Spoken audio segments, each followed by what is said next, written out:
Sometimes it feels like all we hear are the loudest, most troubling headlines.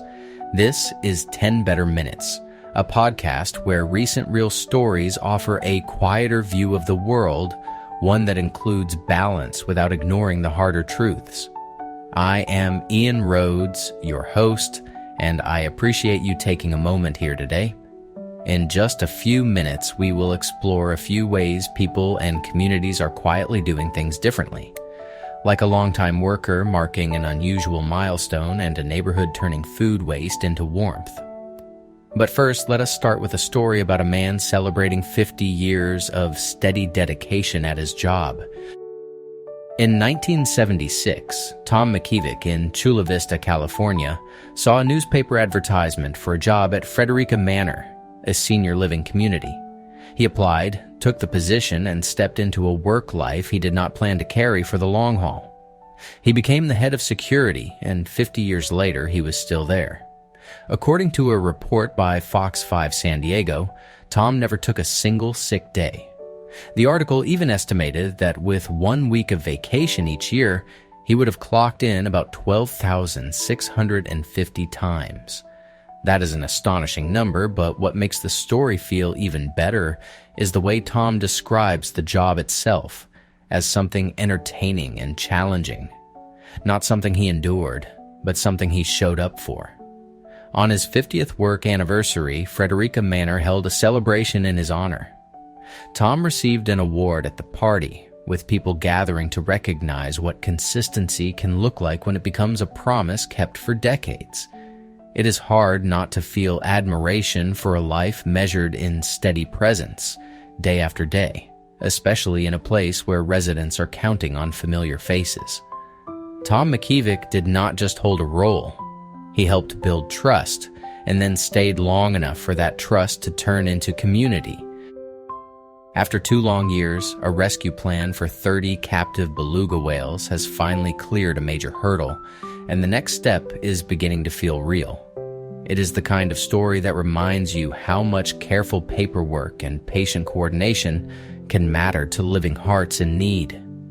At Marineland near Niagara Falls, the whales had been waiting because the right permissions and the right resources were not lining up.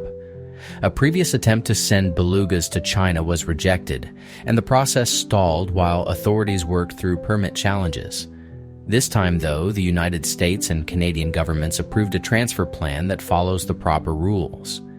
NOAA and Canada's Department of Fisheries and Oceans issued CITES-compliant permits, and 28 belugas were approved for 4 American aquariums. The Georgia Aquarium and Shedd Aquarium are preparing to receive whales, and so are 2 SeaWorld facilities in San Diego and San Antonio. For the final 2 belugas, Spanish authorities are still awaiting permits for Oceanographic Valencia. While that last permission is pending, accredited veterinarians will clear the whales for travel, and transport plans are being finalized with comfort and safety in mind. What feels most hopeful is the rhythm of responsibility here. The story does not rush the animals. It builds a path forward. One approval, one checkup, one safe step at a time, until waiting turns into arrival. Sometimes the most encouraging mental health ideas come from everyday activities that help people feel connected, capable, and seen. This story follows what happened when young adults joined an 8-week Salsa class, measured in a careful study. Researchers at the University of Oxford, with support from Oxford Health National Health Service Trust, worked with 121 young adults aged 18 to 24 who reported mild to moderate symptoms of depression and social anxiety. Participants were randomly assigned to one of 2 groups. One group took part in an 8-week salsa dance program, while the other group did not. Across the study, everyone completed mental health questionnaires before the program began, during the 8 weeks, and after it ended. The results were then compared between the groups. By the end of those 8 weeks, the salsa group showed clinically significant greater reductions in depressive symptoms and social anxiety than the control group. They also reported larger increases in daily happiness. And beyond the numbers, the participants described feeling more like they belonged, with a community that felt steady enough to lean on. What I find hopeful here is that this was not presented as a cure or a replacement for traditional care. It was a real example of how movement, music, and shared practice can support well-being, especially for people who feel stuck in their own head. If you have been looking for gentle ways to start reconnecting, this study offers a bright, practical possibility. Have you ever wondered what happens when a neighborhood treats everyday waste like a resource instead of a problem? In Tower Hamlets, London, our urban poplar is turning an unused stretch of car park and garages into a circular living lab. The centerpiece is a community-powered sauna planned for opening soon, designed to be heated by methane made from residents' kitchen scraps. Those scraps will be processed through a local-scale anaerobic digester, which is in its testing phase now, with full operation planned for later in the year. It is described as a food waste-powered community sauna, and that digester as another first for the United Kingdom. But the sauna is not just about warmth. The site also includes no-dig raised beds for growing, a community kitchen and classroom, a workshop, and a tool library so people can learn, cook, build, and share. There's even a nearby food market held every Wednesday at a WEN-supported site on the Limborough estate, with Limborough micro-allotments feeding into the wider network. What I love about this idea is how it makes sustainability feel ordinary and human. A working hub grows practical skills while knitting neighbors together through food, tools, and shared services. When people can run systems that serve them locally, resilience starts to look less like a slogan and more like something you can stand in, heat your hands on, and trust together. When a highway slices through a landscape, it can turn everyday movement into a dangerous gamble. Here is a hopeful example of how people are reshaping those routes, so wildlife and drivers can meet the road more safely. Along Colorado's Interstate 25, the Colorado Department of Transportation finished 5 dirt-floored underpasses in 2021, supported by more than 25 miles of roadside fencing that gently guides animals toward the crossings instead of toward traffic. The need was clear on a 14-mile stretch where, from 2018 to 2020, collisions were tallied involving 76 deer, 15 bears, and 10 pumas. Building new passages is not just a matter of putting in structures. It is also about reconnecting routes that were once continuous, so animals can reach food, water, and mates without feeling the highway as a hard stop. CDOT also expanded the idea in a more open sky direction.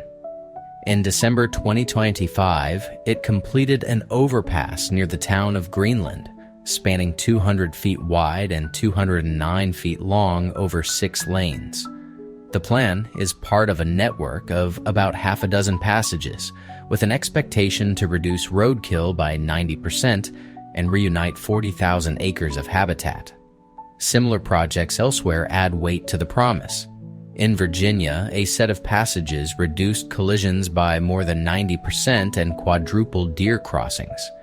It is a steady kind of progress, the sort that asks for patience and then proves itself with numbers, and with the quiet return of connected habitat.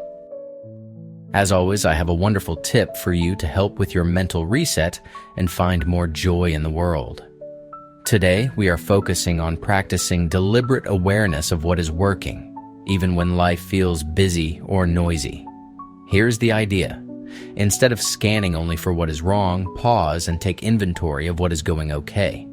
Not in a forced, everything is great way, but in a clear, honest way.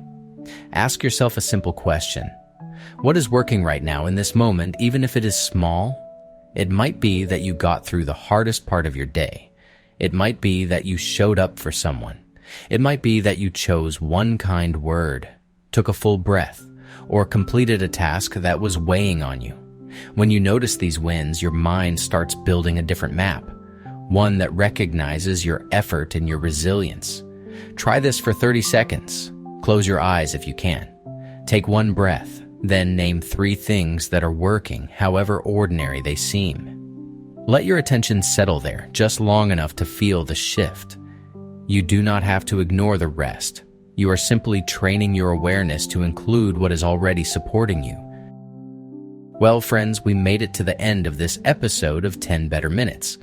I hope the day you are having feels a little less heavy after hearing how many people keep choosing decency, kindness, and ordinary acts of care.